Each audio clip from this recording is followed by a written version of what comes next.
due piccole cose. Intanto che mi sono riconosciuto totalmente stamattina nelle parole di Salvatore, totalmente, e anche lui veramente, a lui e a tutta la squadra, il ringraziamento per questo anno e mezzo faticoso.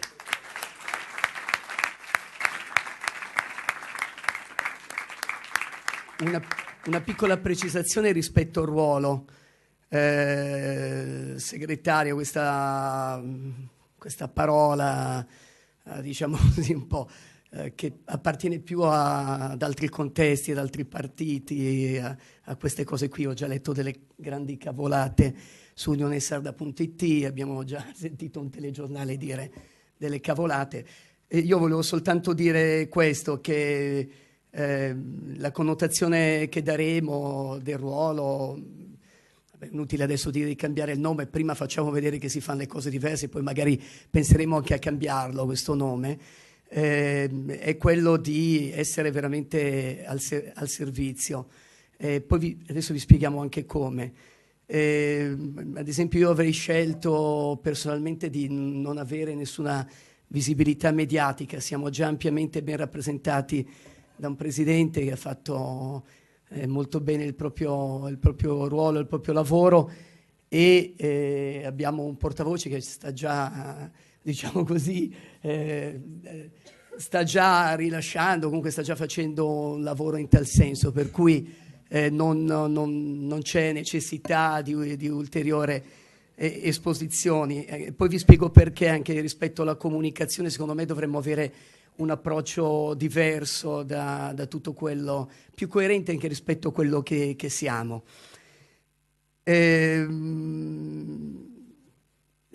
Mi hanno chiesto, diciamo così, di avere questo incarico se chiaramente verrà votata la nostra tesi, più che altro perché so fare alcune cose, altre non le so fare, ho di molte carenze, però una cosa mi viene riconosciuta e me la riconosco pure io, anche perché ormai si ha anche una certa età per riconoscersele certe cose, che è quello di avere la capacità di mettere insieme, di essere aperto al dialogo e di essere capace di costruire reti e ponti. E questa è una forse delle poche cose che so fare, la so fare bene, e questo metto a disposizione innanzitutto. Altre cose invece ci sarà bisogno di tutti voi, perché non ho probabilmente la cultura di molti di voi, non ho la cultura politica di tanti di voi, eccetera eccetera, però questa cosa penso di saperla fare bene e penso che in questa fase storica potrebbe essere utile. Non ho personalmente nessuna ambizione personale se non quella di contribuire all'evoluzione di questa terra che amo profondamente, che diciamo così è stata per me fin da quando ero piccino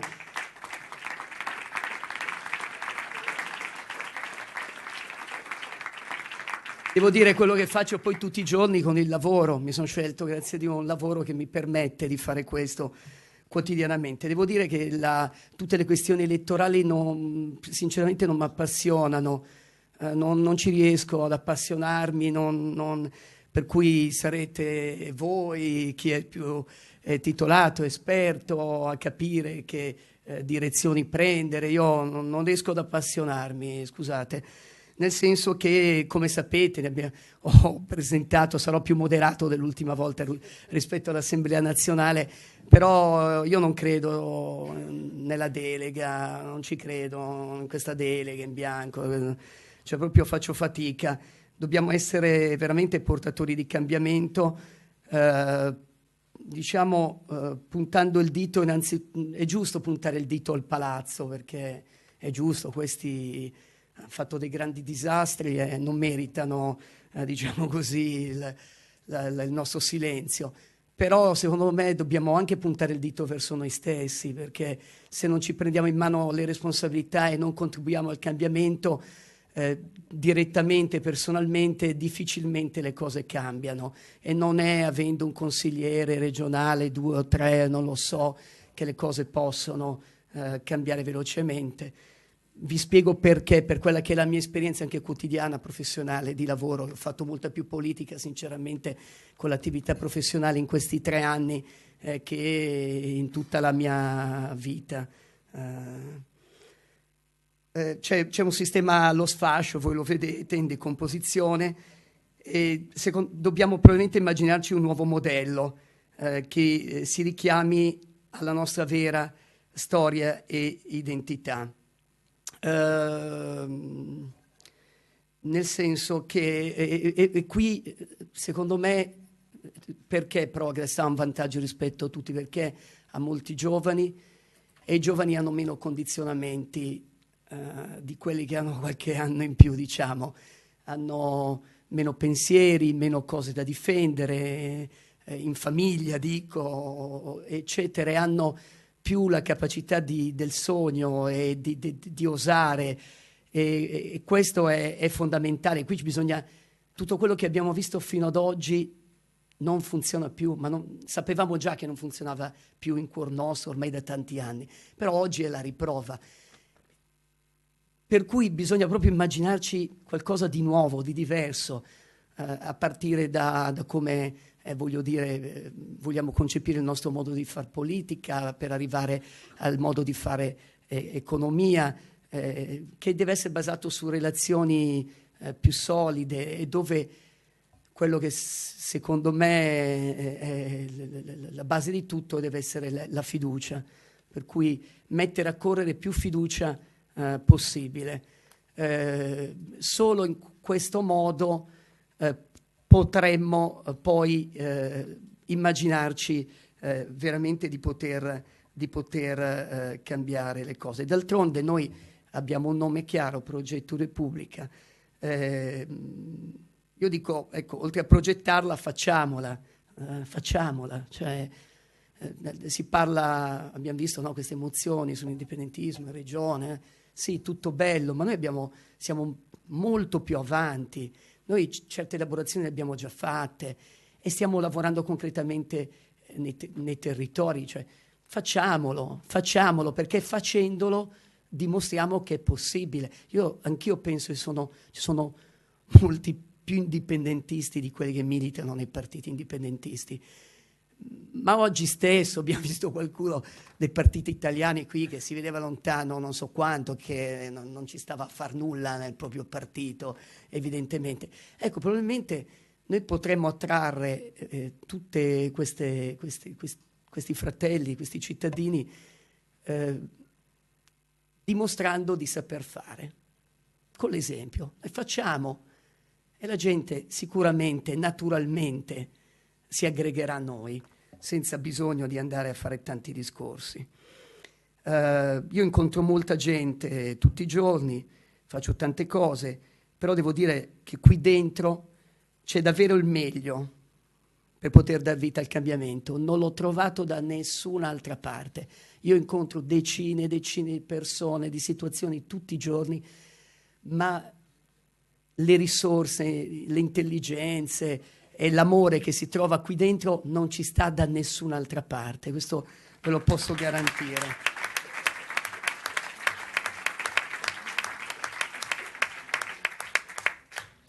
Volevo dire che inoltre i leader di cui abbiamo bisogno sono culturali più che di popolo. Oggi c'era una persona importantissima qui con noi, adesso non è qui per opportunità, eccetera, eccetera, non lo so, ma per quanti di noi è un vero riferimento, è il vero riferimento. Per cui abbiamo bisogno di questo tipo di leader più che quelli di popolo. Per cui lasciamo perdere i personaggi e concentriamoci sulle idee. Ad esempio, che la Sardegna sia una comunità con uno spirito privo dell'istinto consumistico, la cui forza della non moneta rappresenta una rete sociale e comunitaria che difendeva e sosteneva tutti, nessuno escluso. Questo è un grandissimo valore. Se rovesciamo il paradigma, se cambiamo il paradigma, siamo molto più avanti di tantissime altre realtà, di tantissimi altri territori, tantissime altre nazioni. Basterebbe semplicemente che fossimo veramente consapevoli di questo. perché questa cosa verrà premiata e noi ce l'abbiamo dentro naturalmente. Gli altri sono in crisi perché non ce l'hanno, questa noi ce l'abbiamo. Così che ritornare a vivere le nostre comunità, intese come le regioni storiche, sono circa 30, io credo profondamente in questo sarà una delle primissime cose che noi dobbiamo fare, stringerci e lavorare all'interno delle nostre comunità che io individuo con quelle che sono le regioni storiche. Quel lato pratico a cui siamo chiamati, al di là dei contratti sociali immaginati da immaginare. Diciamo che l'idea potrebbe essere quella di modificare l'attuale piramide organizzata a fatti di centri di attività cittadini, regioni e nazionale, e dotarci di una struttura più dinamica che dia la forma partito, la liquidità fluida di potersi permeare in più strati delle comunità. Quello che immaginiamo è il ritorno alle regioni storiche, intese come comunità, chiamati, se vogliamo, centri di comunità. Tali centri potrebbero godere di una sostanziale indipendenza politica e decisionale, fermo restando la condivisione del progetto comune. Tale progetto è garantito dalla presenza di una struttura superiore individuata nell'attuale esecutivo nazionale, che viene dimensionato, secondo me, come la vedo io, a un fornitore di servizi. L'esecutivo nazionale, noi dobbiamo metterci nella condizione di stare a supporto e fornire servizi a tutti voi e a tutti noi che stiamo nelle comunità e operiamo nelle comunità. Questo è quello che io penso profondamente, proprio per ribaltare anche questo concetto della delega anche interna. I centri di comunità si formano attorno a circoli di attività o comunità, veri spazi fisici che potrebbero prendere il posto delle attuali sedi di partito e che mirano a diventare il punto di riferimento del mondo dell'associazionismo di ogni genere, volontario e no profit, che opera nel territorio di riferimento. È pieno di persone che tutti i giorni si occupano del bene delle nostre comunità. Ci sono già, esistono, sono lì, ma mettiamoci insieme, facciamo. Per me l'esempio migliore è quello che è stato fatto sulle servitù. Quello è stato l'esempio. Siamo andati, abbiamo cercato le 15 associazioni che hanno aderito, abbiamo fatto insieme questa iniziativa, è stato bellissimo. Quello è, secondo me, è l'esempio che dovremmo perseguire. Facendosi carico di un dovere di ogni buona amministrazione, quella di fornire spazi affinché i cittadini che possano ritrovarsi. Il circolo si pone fin da subito come operatore attivo e presente nel territorio. Questa attività va accompagnata alla creazione di migliori condizioni affinché nascano nuove opportunità e sinergie fra i membri delle comunità, che mirino al benessere sociale comune e che si pongano come obiettivo la risoluzione di importanti questioni comuni, laddove spesso chi è chiamato ad intervenire latita. Cioè, se non arrivano le risposte, va bene, dobbiamo presentarci alle elezioni amministrative, soprattutto quelle amministrative dei nostri paesi, delle nostre comunità, ma se non arrivano le risposte e ci sono già tante persone che operano per il bene delle nostre comunità, mettiamoci insieme, troviamole insieme, facciamole. Non c'è bisogno necessariamente che dall'alto, che da un'entità si stabiliscano chissà che cose. Le possiamo fare. Le scuole per insegnare la lingua sarda, non c'è necessariamente, sarebbe meglio, ma non c'è necessariamente bisogno che arrivi la regione a istituirle. Possiamo istituirle noi, possiamo accordarci con gli spazi, ad esempio, che si occupano dell'intrattenimento dei bambini, ce ne sono tanti o no? In tanti territori, e fare degli accordi. Ci sono già degli spazi oggi che insegnano l'inglese ai bambini che vengono, diciamogli di insegnare anche il sardo.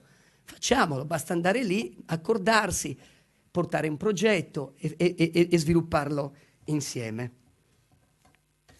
Finisco dicendovi questo, per cui io mi immaginavo appunto lavoro su questo discorso delle comunità nelle regioni storiche, la nascita dei centri di comunità, l'ospitalità a cittadini e associazioni. Poi verrà più facile fare le liste civiche. Certo che se ci vai prima delle elezioni amministrative, quello che sono, nazionali, quello che...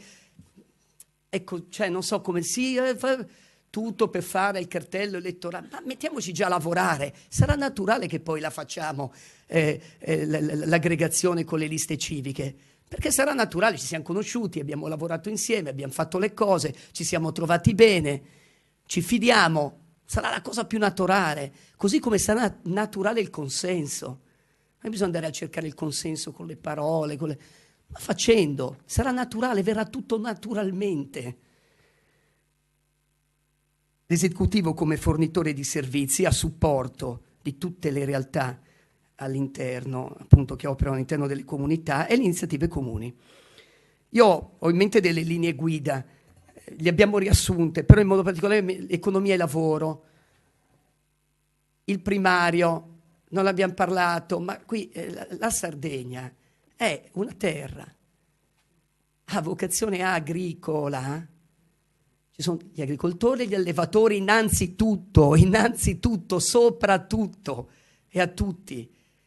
Dobbiamo metterci lì, capire come si possono sganciare dal sistema industriale che li penalizza, che li massacra, È chiaro che dobbiamo progettare delle cose, ad esempio la distribuzione locale organizzata, perché se questi producono e poi abbiamo gli ipermercati che veicolano l'80% della nostra spesa alimentare, è chiaro che manca, no? La congiunzione per potergli dare soddisfazione ai produttori. Questa cosa ma si può fare, dobbiamo iniziare a creare gruppi d'acquisto indipendentisti, dobbiamo iniziare nelle nostre comunità a lavorare in tal senso. Magari aprendo anche e contribuendo ad aprire anche le botteghe a chilometro zero, gli spacci, così si fa politica secondo me, o favorendo questo, o premiando col nostro denaro. Ogni volta che spendiamo dei soldi, noi facciamo un atto politico, è un atto politico ogni euro che noi mettiamo ovunque. Vediamo bene come li mettiamo questi euro. La cultura l'abbiamo detto, la salvaguardia del nostro patrimonio identitario e culturale e l'ambiente, perché stamattina è stato detto, ma questo territorio è molto compromesso. Lo so che è brutto dircelo, vivono qui i nostri figli, una cosa, l'altra, è brutto e sappiamo benissimo che ci butta giù, ci fa star male, però noi ce le dobbiamo dire delle cose e soprattutto non dobbiamo più permettere, non dobbiamo più stare sotto ricatto.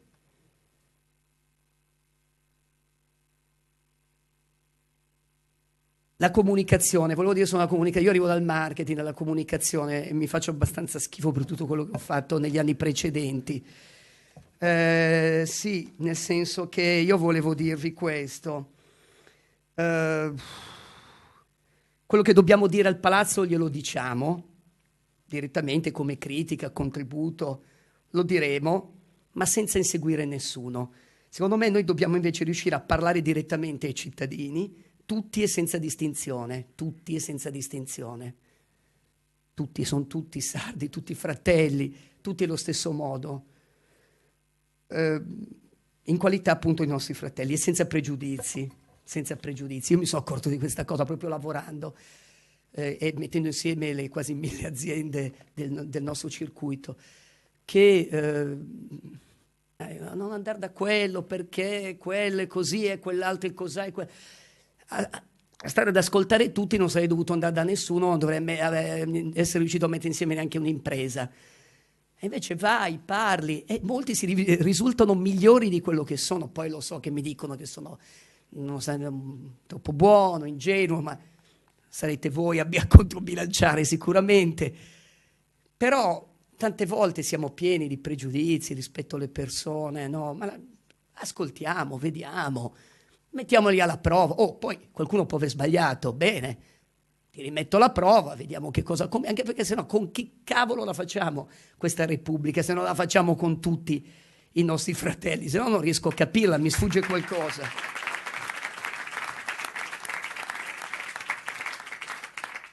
E rispetto alla comunicazione voglio dire non inseguiamo nessuno, noi siamo quello che siamo, l'abbiamo dimostrato anche con questa cosa delle servitù. Abbiamo fatto una bella iniziativa, ci hanno dato le mezze pagine, i servizi, era una bella iniziativa. Saranno i cittadini e le nostre iniziative a parlare e sarà naturale che che ci verranno dietro. Non c'è bisogno, come abbiamo fatto, e l'ho fatto io per primo, per 2 anni, creando anche dei mostri, chiedo scusa, di star lì a chiamare, del giornalista, delle cose, per file. No, nulla, facciamo. Se ci vogliono seguire, ci seguono, se non ci seguono, continuiamo a fare, tanto presto o tardi le cose emergono. Finisco con una frase mi dispiace stamattina aver avuto la prontezza di invitare la comunità senegalese, che veramente ieri ci ho pensato, ho chiesto un numero di telefono a qualcuno, non ce l'aveva, perché io sono affascinato totalmente dalla figura di Thomas Sankara, affascinato totalmente, è l'esempio che dovremmo seguire, che a me personalmente ha cambiato questo incontro con questo personaggio, mi ha cambiato completamente la vita. Lui, tra le tante cose, scrive anche questa cosa. Il nostro paese, parlava del Burkina Faso, chiaramente, il nostro paese produce cibo sufficiente per nutrire tutti i burkinabè, ma a causa della nostra disorganizzazione siamo obbligati a tendere la mano per ricevere aiuti alimentari, che sono un ostacolo e che introducono nelle nostre menti le abitudini del mendicante. Molta gente chiede dove sia l'imperialismo. Guardate nei piatti in cui mangiate, i chicchi di riso importato, il mais, ecco l'imperialismo. Non c'è bisogno di guardare oltre. Grazie.